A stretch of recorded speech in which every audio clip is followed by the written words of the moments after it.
Okay, a couple of things at the top, and then we'll get right to it.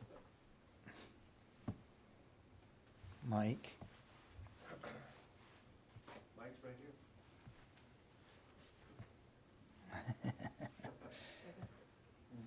Want to switch? Yep. This was just working 5 minutes ago. Thanks. Should be right. Technology. Okay, I think you're aware that this afternoon the Secretary issued a memo directing the Department of Defense to provide him with a civilian harm mitigation and response action plan within the next 90 days. This action plan outlines the steps the department will take and the resources that will be required to implement appropriate recommendations from recently completed studies of civilian harm, studies that were sponsored by DoD. The protection of civilians remains vital to the ultimate success of our operations, and as the Secretary has noted on more than one occasion, it is a strategic and a moral imperative. The memo, if it's not posted right now, it will be posted very, very soon. I know that you guys have been able to talk to some folks about it, so I'm happy to engage questions on it as we go forward today, but I do encourage you to take a look at it. Now, some of you may also be aware, but the department has issued guidance pausing all activities related to processing civilian vaccination exemption requests and any disciplinary actions for failure to become vaccinated for federal civilian workers. This guidance ensures compliance with the nationwide preliminary injunction order issued on Friday, the 21st of January, by the U.S. District Court for the Southern District of Texas. This injunction does not extend to military members or to the department's other force health protection measures such as masking, testing, physical distancing, and travel limitations. And then finally, yesterday marked the beginning of exercise Keen Edge 22 with members of the Japan Joint Staff, U.S. Forces Japan, and U.S. Indo-Pacific Command. This annual bilateral exercise is designed to deepen relationships between the U.S. and Japan and to improve interagency coordination, combat readiness, and interoperability between our two nations. It's taking place from the 26th of January through the 3rd of February, and the primary exercise locations are Yokota Air Base, Headquarters U.S. Forces Japan, Ministry of Defense in Tokyo, Japan Self-Defense Force Headquarters, and Camp Smith, Hawaii, U.S. Indo-Pacific Command Headquarters. Keen Edge is a regularly scheduled exercise that achieves mutual security objectives and and strengthens U.S.-Japan military interoperability. And with that, we'll go to questions. I think, Lita, you are on the phone, if I have this right. Yes. Thanks, John. On Ukraine, a couple of questions, please. Are you still going to be able to release the units that will be heading to for the NATO response force, and to give us an idea of what percentage of those are in the NATO response force and how many or what percentage perhaps are going to be sort of unilateral support to allies? And then secondly, can you, both the Secretary and the Chairman yesterday spoke with their Polish counterparts. Is Poland a priority in some of this military troop decision-making? Will you be sending additional troops to Poland? Thank you. Yeah, so as you know, we talked about the Secretary did place a range of units in the United States on a heightened preparedness to deploy. I can say that today that these units include elements of the 82nd Airborne Division based at Fort Bragg, which regularly, I think you all know, maintains high readiness, as well as elements of the 18th Airborne Corps, also based at Fort Bragg, and some elements at Fort Campbell, Kentucky. Additionally, from Fort Campbell, elements of the 101st Airborne Division, and from Fort Carson, Colorado, elements of the 4th Infantry Division have also been placed on increased readiness. Now, we were not going to, and we don't intend to provide an exhaustive list of every unit that's being placed on prepare to deploy orders, but I can say that other units that will now have an increased readiness posture include elements from Fort Carson, as I said, Davis-Monthan Air Force Base, Arizona, Fort Hood, Texas, Joint Base Lewis-McChord, Washington, Fort Polk, Louisiana, Robbins Air Force Base, Georgia, Fort Stewart, Georgia, Wright-Patterson Air Force Base, Ohio, and select additional locations in the United States. These units, all told, include medical support, aviation support, logistics support, and of course, combat formations. I want to just underscore one other note, and that is, as I said many times earlier this week, these forces are on a heightened preparedness to deploy. They have not been activated. As to your other question on the percentage, I don't have that, but as I've said before, the vast majority of the troops that the Secretary put on prepare to deploy are, in fact, dedicated to the NATO response force. And if and when they're activated, we'll be able to provide more specific detail in terms of breakdowns and numbers going forward. On your question about Poland, he enjoyed his conversation with his Polish counterpart yesterday. Lots to talk about, as you might imagine. I don't have any specific decisions with respect to U.S. force presence or posture to read out here today, but rest assured, if there is something like that to be able to speak to and to announce, we'll obviously do that. Jen.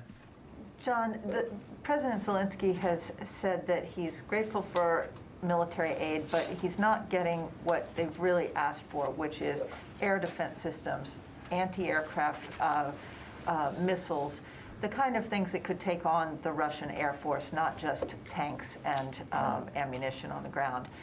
Why is the Pentagon refusing to send that kind of weaponry to Ukraine when it's such a crucial time right now as they prepare to defend themselves? I would tell you, I mean, Jen, we talked about the fact that we had an air and missile defense assessment team over there not long ago, in the last month or so. And they had extensive conversations with their Ukrainian counterparts about those very kinds of capability concerns. This is an iterative process. It's ongoing.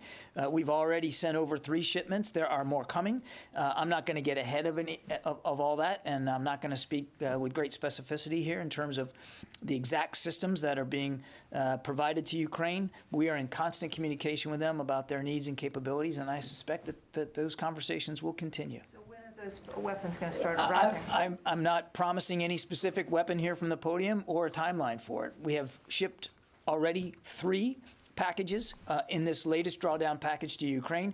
There are more coming, I suspect in fairly short order, and we're specifically not detailing every item that are in these shipments. I think you can understand why we would want to be careful about advertising publicly the kinds of capabilities that were given to Ukraine, given the size and the scale and the capabilities that are arrayed against them on the other side of their border. It just seems like this is the 11th hour. What is taking so long? There's no 11th hour here, Jen. We've been providing, in the last year alone, we have provided many millions of dollars worth of capabilities to Ukraine, $60 million just over the course of the spring, and then in December, President Biden authorized another $200 million. And that's on top of work that 2 previous administrations have been doing to help bolster the self-defense capabilities of the Ukrainian armed forces. So there's no 11th hour here at all. We've been watching this build up over time. That is why we got the $60 million there. We are actually looking at ways we can accelerate some of the shipments that are to come as part of this $200 million package, because we see the continued buildup by Russian forces in the western part of their country and in Belarus. But I take issue with the idea that this is sort of 11th hour Hail Mary pass throwing stuff. I don't know how you can take issue with the 11th hour when there are senior leaders here and the president have called a Russian invasion imminent. The fact that it is possible that it's imminent doesn't mean that we just woke up to the fact that they had been building forces. We've been talking about this now for a couple of months, what we've been seeing on the ground. And there have been lots of conversations with us and our NATO allies, as well as our Ukrainian counterparts. We've read all those out. You can go back and look at the readouts. I mean, it's not like any of this came as some sort of shock, but we have, as we've continued to see the accumulation of combat power, and as we have now seen that so far anyway, Mr. Putin has not elected to de-escalate. Look, we still believe there's time and space for diplomacy, but thus far it has not achieved the kind of results that the international community would like to see. All that combined has led us to, again, want to contribute more capabilities to Ukrainian armed forces and be ready to contribute more capabilities to our NATO allies. So, thank you, John. First, I wanted to know if you have noticed any change in the Russian posture, military posture around Ukraine in the last few days.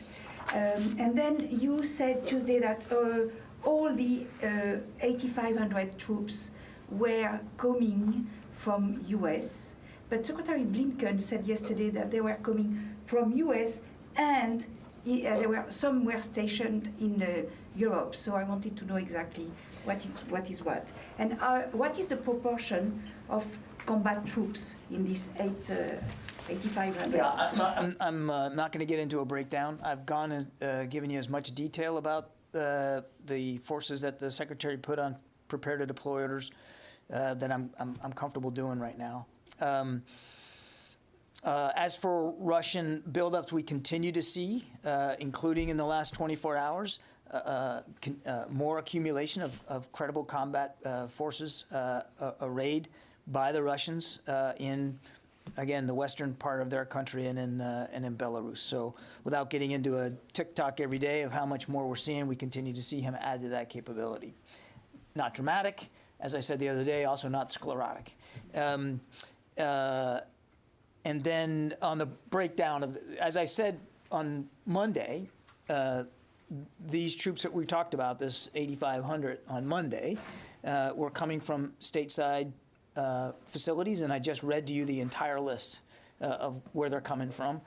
But I've also said, Sylvie, and this gets at Secretary Blinken's comments, that we're not taking off the table the possibility of using forces that are already in Europe, who many of whom are already on an accelerated readiness posture. Not all, but some. Some are there on rotational deployments. Some are permanently based there. We've not ruled off the table the idea of maybe using some of them to also bolster our NATO allies if they need that. So it most likely, should there be a movement of American forces on Allied territory, a growth in that, an increase, it's entirely likely that some of that will be achieved through using organic capabilities that General Walters already has on the European continent. Janie. Thank you, John. U.S.-South Korea military exercises. You said that the U.S. and Japan are conducting the regular military exercises. When will the U.S. and South Korea joint military exercises resume normally? I don't have an update for you on the U.S.-South Korea exercise regimen. I would point you to U.S. Forces Korea for more information about their exercise regime. I think you know, and we've talked about this many times, just like we're doing with Japan, I mean, we tailor exercises for the capabilities that we want to improve, for the threats and challenges in the region and in the area. And we don't do these things in a vacuum. We don't do them in a vacuum with respect to what's going on in the region and around the world. And we don't do it in a vacuum when it comes to our allies. The Japanese are also our allies. And just like with the South Koreans, we're going to continue to consult with our allies as we move forward with training events. Indications, North Korea is firing missiles almost every 4 days this month, as you know that. While the, Yes, I do. this is a six. You won't let me forget. 60 months. You never know how many they're going to do forward. While the United States focus on the Ukraine crisis and the possibility of China's invasion of Taiwan, and North Korea provocative actions are helping China and Russia. My question is, how is the United States win-win strategy working in response to these multiple aggressions? strategy U.S. have, I think, way before the former Secretary Rumsfeld had this kind of strategic win-win if other areas together have some conflict, you can win both. You mean like the old construct of being able to win two major wars and yeah. So, Do you have different names or what? so I'm not sure you mean it this way. I'm obviously not going to preview the national defense strategy, which we're still working on. So when you talk about Secretary Rumsfeld's, win two major conflicts, I think that's the construct you're talking about. What used to be in national defense strategies past. We are working on a new one now. We hope to be able to talk about that with y'all a little bit later. I'm not going to preview here from the podium what's in it. It's still in draft. It's still being worked. But the gist, I think, of your question is, why can't we walk and chew gum at the same time? And we can, and we are. Just because we're focused on bolstering our NATO allies in Europe right now, given the worrisome accumulation of combat credible power by the Russians in and around Ukraine, doesn't mean that we aren't still focused on the pacing challenge that China represents to the department. You've heard the Secretary talk about that. He continues to have regular drumbeat meetings, which he chairs, on the China pacing challenge and exploring operational concepts for how we can better meet that challenge. It doesn't mean we're not talking about integrated deterrence, not just in the Indo-Pacific, but around the world. It doesn't mean that, and you've heard me talk about it, I don't know how many times over the last few days, the continual threats and challenges in the Middle East. And certainly, we're mindful of the destabilizing behavior by Pyongyang with respect to these recent tests. As a matter of fact, on nearly every single one of them, we issue a statement, and we make it clear that we're condemning these attacks. And we continue to call on the North Korean regime to stop these provocations, which in many cases violate existing UN Security Council resolutions that the whole international community should be signing up to. So, Jenny, I mean, I appreciate the question, but there's a lot on our plate, and we're focused on all of it. Just because right now one issue obviously is certainly capturing the attention of the world community doesn't mean that we're not equally pursuing and focused on other threats and challenges to the country. If you go back and look at the memo that the Secretary issued, within just a couple of weeks of taking office, he stated very clearly his number one priority is to defend this nation against all threats and challenges, and that's what we're doing. Let me go to the phone here, because I got a lot of people here. Joe Gould from Defense News.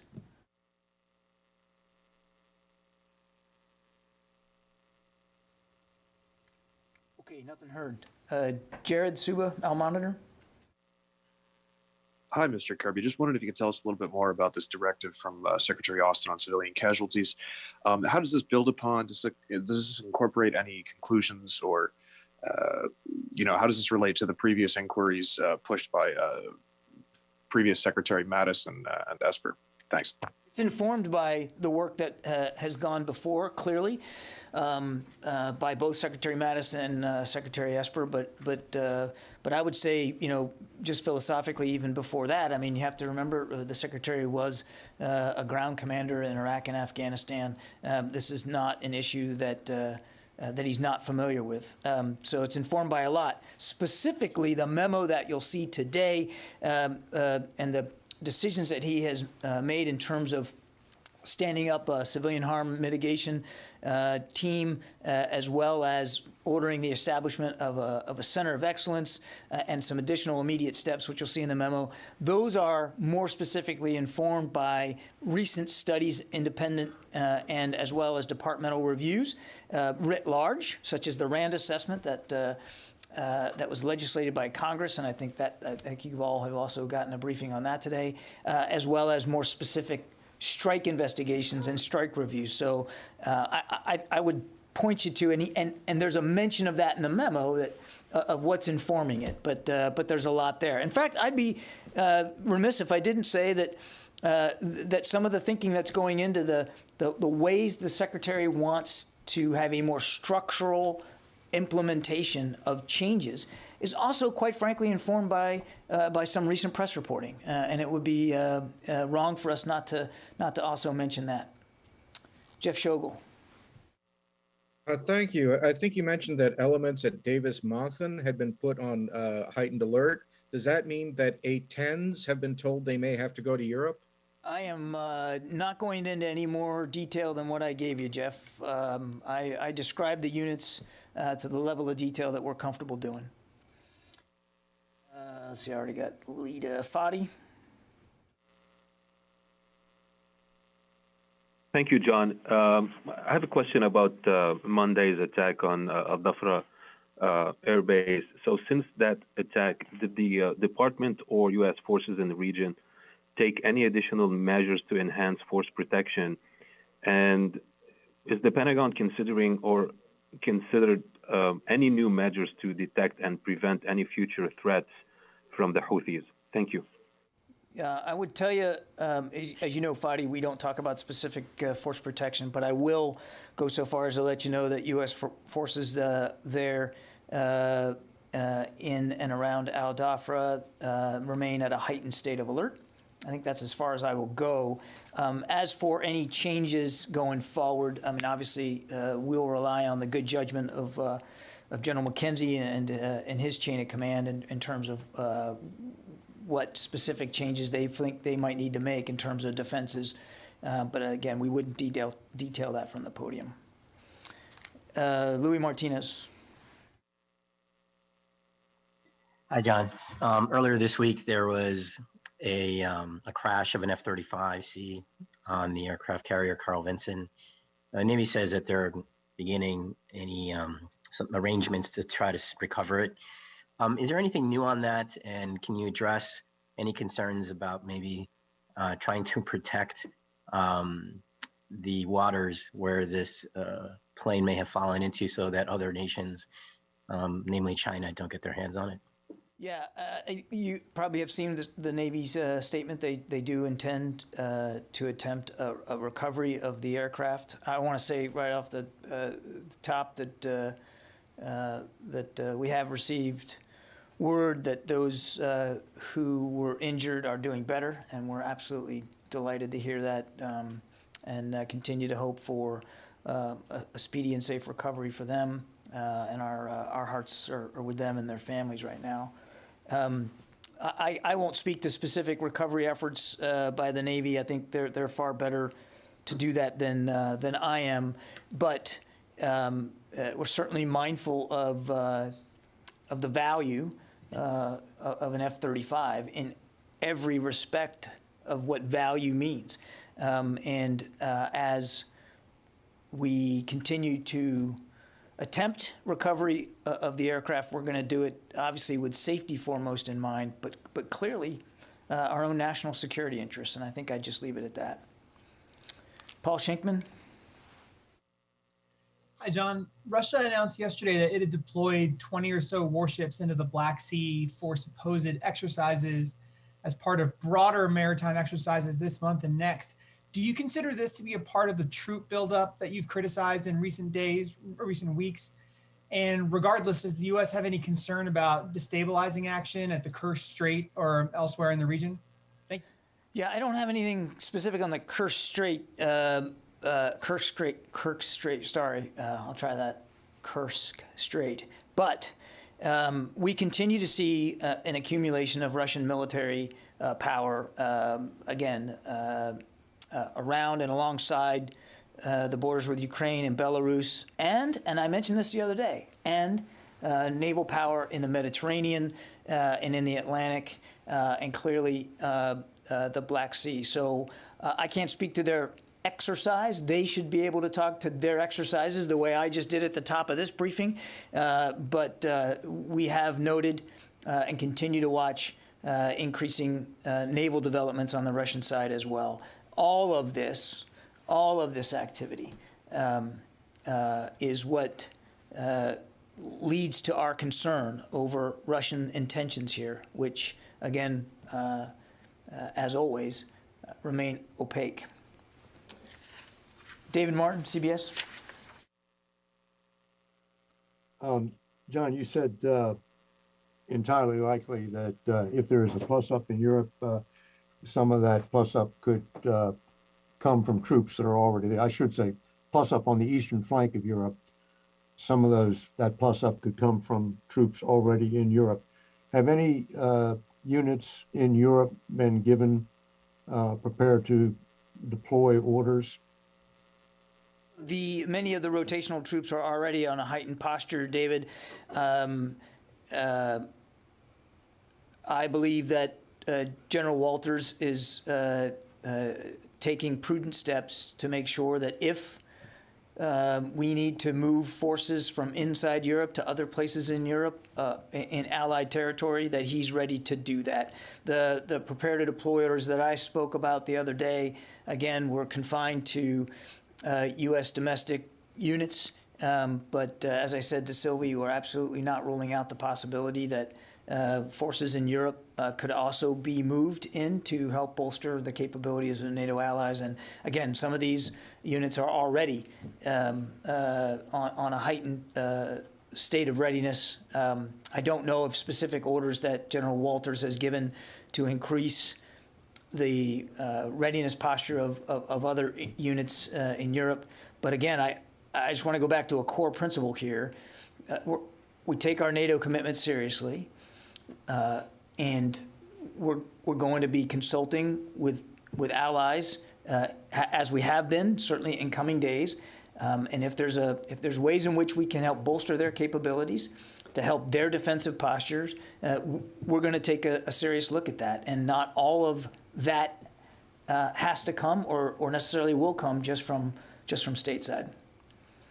Yeah, Tom. John, good afternoon. I have three quick follow-ups to questions asked earlier. One, on just what you said about General Walters. Does he have the ability to put troops on heightened alert without the Secretary doing it? In other words, Secretary Austin did the orders for here.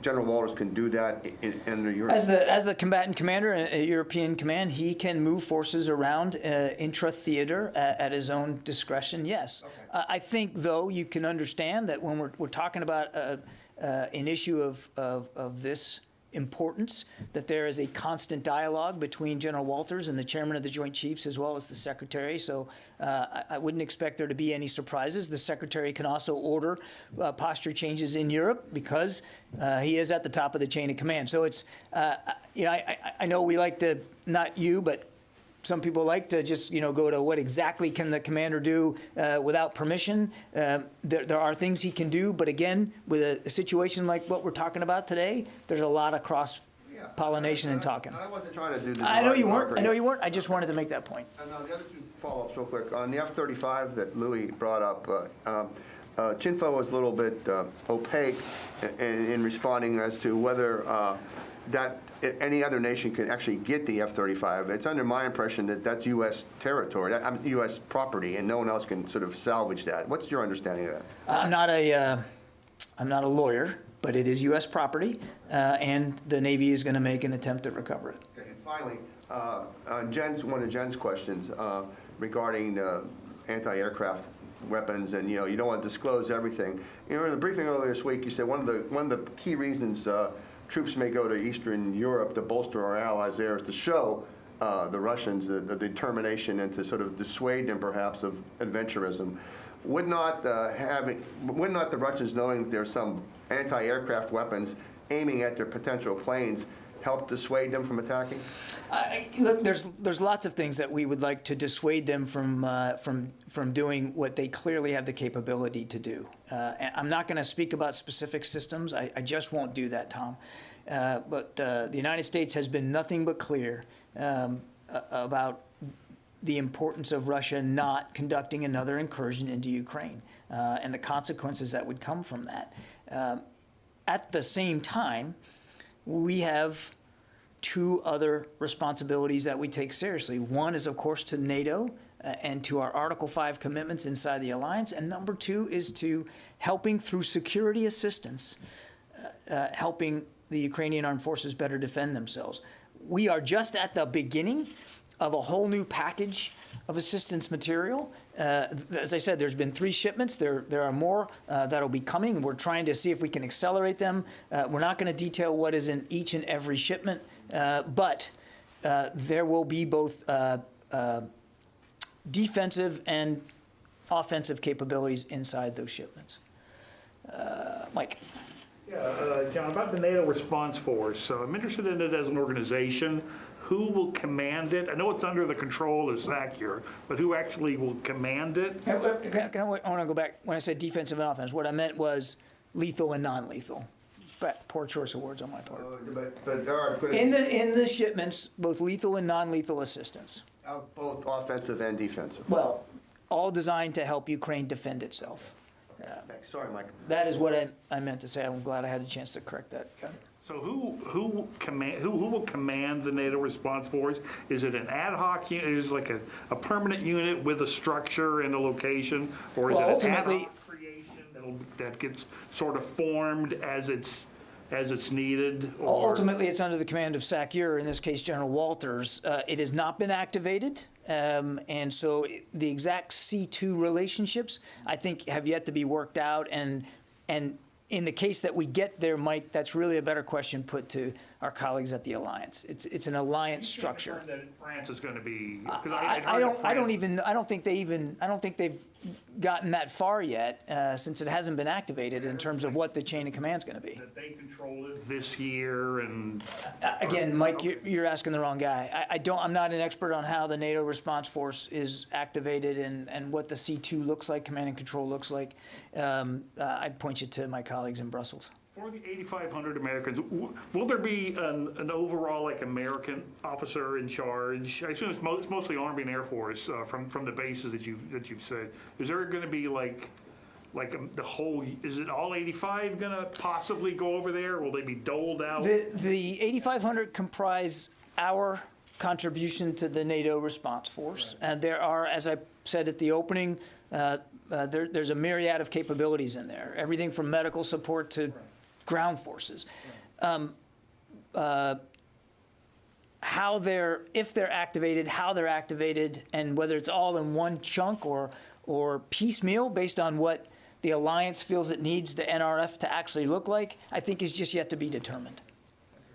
Yeah, Oren. On civilian casualties, other than the review of the March 2019 strike in Baghuz, Syria, are there other open reviews or investigations of potential incidents of civilian casualties? And was there any review opened up after the recent U.S. and coalition strikes related to supporting the SDF near Hasaka prison? I'm not aware of any other open investigations or reviews of allegations of civilian harm, and that would include the ongoing operation right now in Syria around the Hasaka prison. Yeah, Ellie. John, the president said he's not putting troops in Ukraine, but there are members, as you mentioned, of the Florida National Guard there right now. Is there any update to bringing them home? And if Russia invades, would it be too late to get them out? There's been no decision at this point to change their mission or their status, their posture inside Ukraine. The members of the Florida National Guard are still there in an advisory and training capacity. As I've said many times, their safety and security remains a paramount concern to the Secretary, and if and when we believe that for that safety and security, a decision needs to be made about moving them, the Secretary will not hesitate to do so. We are in constant communication with their chain of command, certainly with General Walters, about his assessment of what's going on the ground. I wouldn't get ahead of decisions that haven't been made yet. But again, their safety and security is going to be a chief concern for the Secretary, and we're going to take their protection and their safety very seriously. It is not a very big number. I think it's around less than 200. So in the event that they had to be moved, we believe that could be done in a fairly expeditious manner. I was just curious because I know they're asking some Americans to leave Ukraine, so I didn't know why wouldn't they be included in that. Well, the State Department has made it clear to American citizens, civilians, that this is not the time to be going to Ukraine, and if they're in Ukraine, they're encouraging them to leave. I think you saw that they also have authorized the departure of, ordered the departure of some eligible family members, but our diplomats are still at work in Kyiv, and our trainers are still at work in Ukraine. We're going to watch this every single day. I can't speak for my State Department colleagues, but here at DOD, if and when the Secretary decides that it's time to move them out, we'll do that. And again, the numbers are not that big. This would not be a huge undertaking to do. And if it makes one more, the number two at the State Department projected yesterday that there could be an invasion by mid-February. Are you seeing that same intelligence? And if so, how are you making preparations around that intelligence? I'm not going to speculate on timing. We've always said, and said for quite some time, that another incursion by Russia could be imminent. And imminent means imminent. So we're watching this every single day, and I think I'm just going to avoid the temptation to guess as to what the timing would be. The only thing I'd add is we still don't believe that there's been a final decision by Mr. Putin to launch another invasion.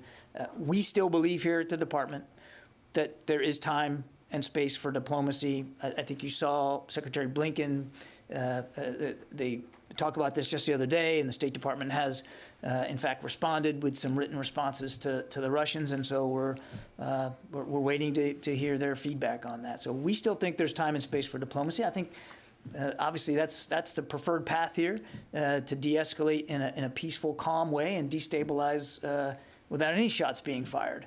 But we're watching it every single day. Hey, John, sorry to interrupt, but you said to Ellie that it's imminent, and you said to Jen it's possibly imminent. Which is it? Imminent. Okay. Thank you. But by imminent, I don't mean I'm telling you it's going to happen tomorrow. We've long said that an incursion could be imminent. That's why I like to make sure we're speaking the same definition. I think that's always a good idea, Tom. But again, we're not going to be predicting here from the podium. We still believe there's time and space for diplomacy. We'd like to see a de-escalation. We'd like to see those troops go back home, and we'd like Mr. Putin to take the right steps to de-escalate the tensions. Okay, I think I got everybody. Thanks very much.